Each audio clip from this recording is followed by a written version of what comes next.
Welcome to HealthCast, the heartbeat of health IT. I'm your host, Nikki Henderson. Today, we're joined by Dylan George, the Director of Operations for the Center for Forecasting and Outbreak Analytics at the Centers for Disease Control and Prevention. You see, this office is a new one. It was officially created in January 2021 and just began operations earlier this year. Its purpose? To improve the nation's ability to prepare for and respond to infectious disease threats with the power of data. George said the main mission for his office, or CFA as he calls it, is to turn data into a superpower that will help keep Americans safe in the midst of a health emergency.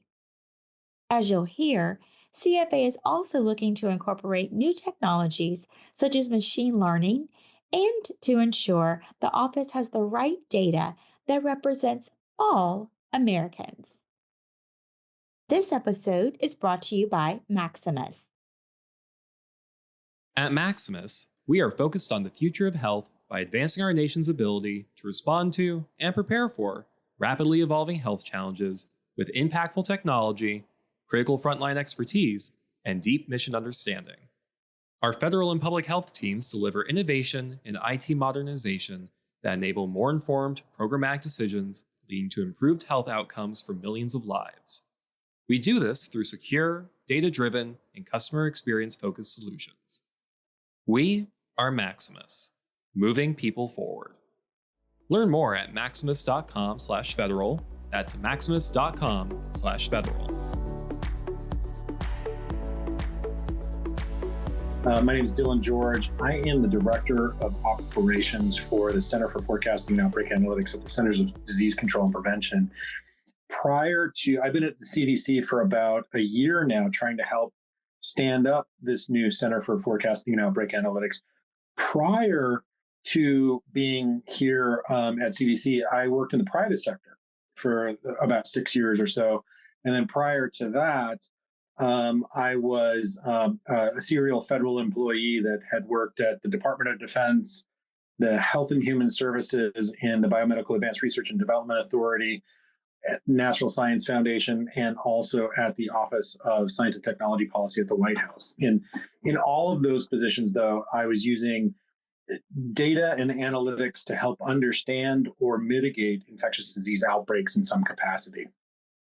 Wow, thank you so much. That was great background information there. Thank you.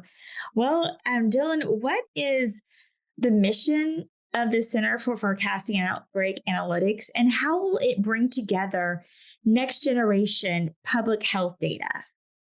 The Center for Forecasting and Outbreak Analytics is going to be an effort to improve and focus advanced analytical capabilities to build a robust evidence base during a time of public health crisis. So we're essentially trying to use data as a superpower to help keep Americans safe. And what we're trying to focus on is how do we actually analyze the data more effectively so that we can actually provide analytical insights to decision makers to guide public health decision making in a time of crisis. And right now we're focusing on the federal government. So how can we help the director of the CDC? How can we help whoever's running an incident management position for a particular response? Or how can we help the White House guide large-scale sorts of federal policies going forward? Where we would like to be, though, in the future is helping state and local decision makers guide decision making to keep their population safe in different capacities. And so again, trying to use the power of advanced analytics to keep Americans safe in a time of public health crisis. That's the main mission of the Center for Forecasting and Outbreak Analytics. Wow, I like that. Data as a superpower to keep Americans informed and safe at the same time. Great. Well, what role has artificial intelligence played in helping CFA overcome data and public health challenges? As I mentioned, the mission of CFA is to use better data and better analytics for a better response. And so we are focused on that better response. And so we are dedicated to building an analytical toolbox that will allow us to be either faster, better, or more succinct in informing and keeping Americans safe in different capacities. So whatever advanced analytics will help us do that. You'd mentioned artificial intelligence. One of the things that we're really interested in right now is how do we use machine learning ops or ML ops sorts of capabilities to help us understand what is the full workflow of how do we get the data, analyze the data, use different computational power, and then visualize or inform different sorts of decision makers.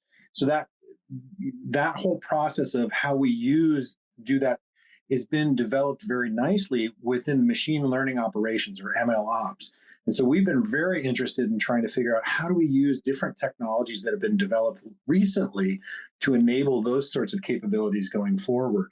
And so we're exploring a handful of ways of actually instantiating those kinds of capabilities and those technologies that will allow us to do that in different ways going forward. But largely speaking, though, we've been making a lot of headway in improving our data analytics and partnering with different federal agencies so that we can use higher computational power and existing models to scale them during public health emergencies. And so that suite of technologies, that ML ops sorts of technologies, is one of the ways that we're trying to do that as we move forward.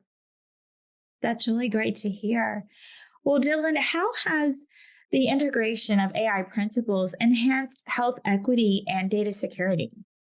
Yeah, it's a really important problem to make sure that we are developing capabilities that will help us understand the risk for all Americans, not just some Americans.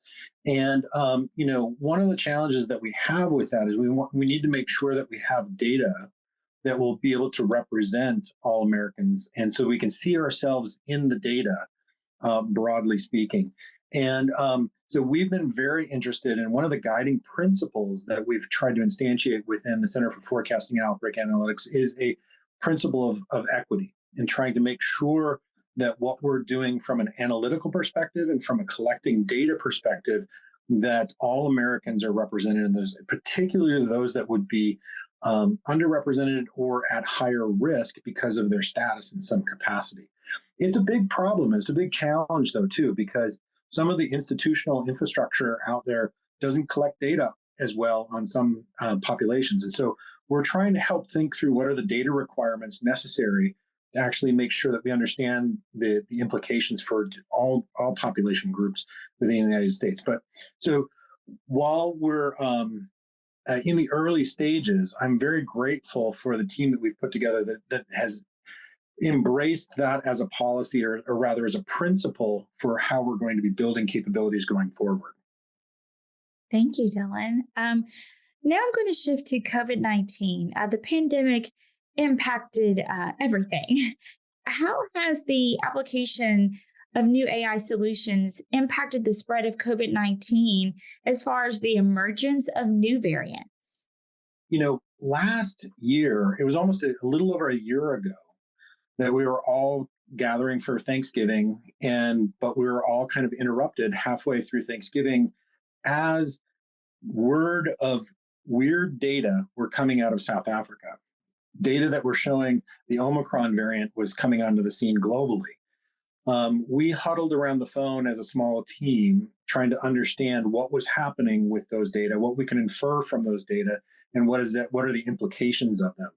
We quickly got our team together that first Monday, right when we got back from Thanksgiving. We got on the phone with a range of different academics to try to understand what the data were showing and what they're seeing. We were able to put that information into a couple different scenario models that would showed us that given what we were learning from South Africa, we were going to have huge numbers of cases coming in January. And so we were able to do that just within days after Thanksgiving last year. And we were able to brief that out to the CDC director. We were able to brief that out to the White House. We were able to brief that out to a handful of our partners that there was a big wave of cases coming. And unfortunately, we were right, that there was a series of cases that we saw that came because of the Omicron wave. This was just an example of how, if if the stars align and if we're ready and prepared, that we can actually build the analytics that will give us that early warning, that will give us that ability to inform key decision makers in a timely way so that we can be prepared.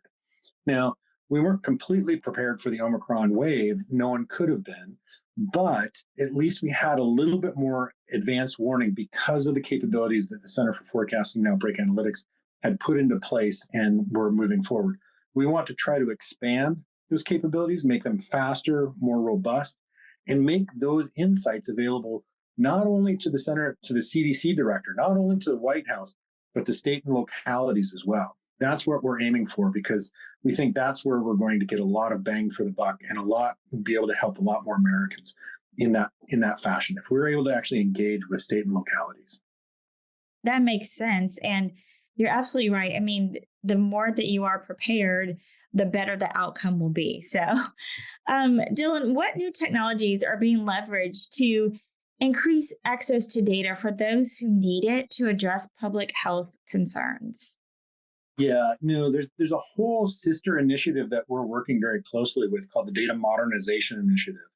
And this is a big effort to try to improve the public health infrastructure from a technology and data perspective on how do we actually move information from immunization registries, from electronic health records, from public health laboratories. How do we move them much more effectively to the public health agencies so that they can know what's going on, have that advanced early warning, and then be able to synthesize and analyze that data. So there's a huge amount of effort going on in the Data Modernization Initiative.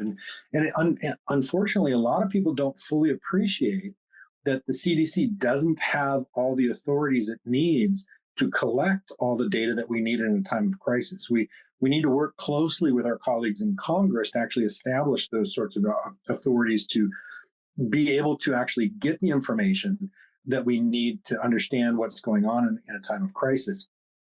But this new effort of data modernization is really moving forward and establishing a suite of technologies that will allow us to do that much more effectively.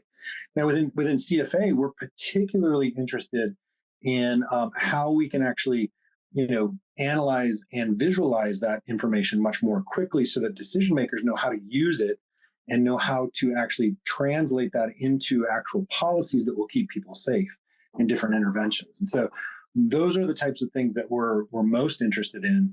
And so there's a suite of different analytical capabilities and a suite of different sorts of visualization sorts of capabilities that we've been exploring and trying to look at in more detail. Dylan, we are about to run out of time, but I want to know if you can please outline some of CFA's goals for 2023. I mean, one of the biggest goals is that we need to enable or to receive sustained funding to continue to build the capabilities that we're going for. And we're working with our colleagues on the Hill to establish that within the different budgets going forward. Also, we're in a mad dash to build the teams, the technology and tools, and the partnerships that we need to put into place right now to make sure that we're actually successful in our mission. So we're recruiting heavily. If you know people that are interested, that are data scientists or technologists that are very interested in having an outsized impact, working with an amazing team, having a very focused and challenged opportunity to make a big contribution, please send them our way, because we're in a big recruiting phase right now. And also, it's like we're very interested in talking with technologists about the range of technologies that could be useful in actually doing these kinds of analyses and doing different sorts of visualizations and informing of different decision makers. And so those are the big sorts of things that we're going to be focusing on the next little while. But clearly, like I said, working with our colleagues on the Hill to make sure that we have sustained funding to build our capabilities, because we need to actually start working very closely with state and localities. And that's where we're going to have our biggest advantage in moving things forward. Perfect. Well, we are out of time, Dylan, but I really want to thank you for this great conversation. It was productive and enlightening, and I really appreciate you joining me today. Oh, it was an absolute pleasure. Thanks for having me, and looking forward to continued discussions. Cheers.